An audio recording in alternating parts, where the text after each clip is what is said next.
Suatu hari, teman saya bercerita kisah masa remajanya.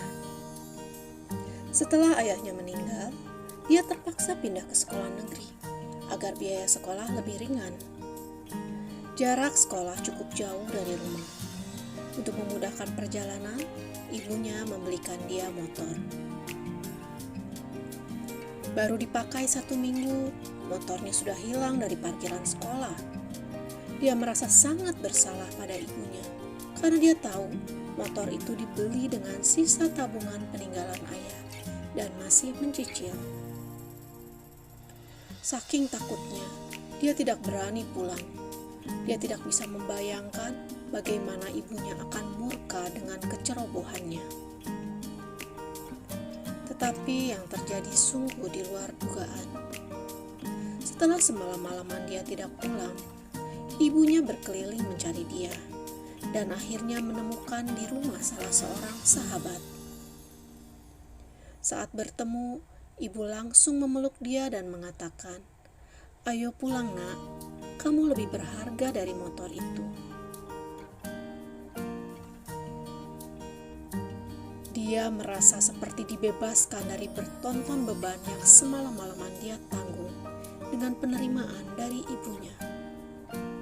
Teman saya merasa takjub dan dia masih tidak bisa percaya bagaimana mungkin ibunya tidak murka dan timbul suatu perasaan yang tidak bisa dia lukiskan atas pribadi ibunya. Dan kejadian itu membekas hingga dia dewasa. Saat membaca 1 Timotius 1, saya membayangkan mungkin seperti itulah perasaan takjub yang dialami Paulus atas kesabaran dan kemurahan hati Allah mengampuni dosanya yang sangat besar.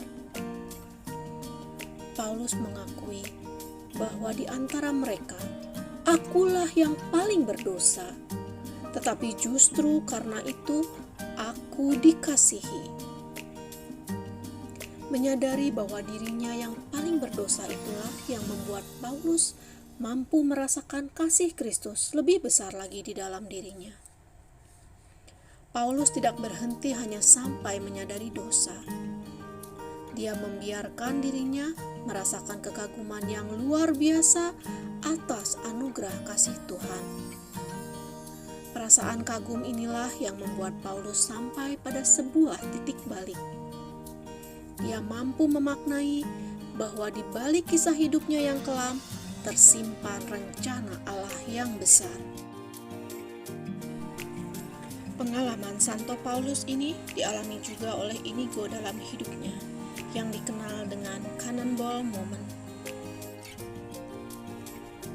Paulus mengajak kita untuk tidak sekedar menyadari dosa, tetapi juga merasakan betapa besar anugerah kasih Allah, agar kita mampu memaknai sebuah kehidupan.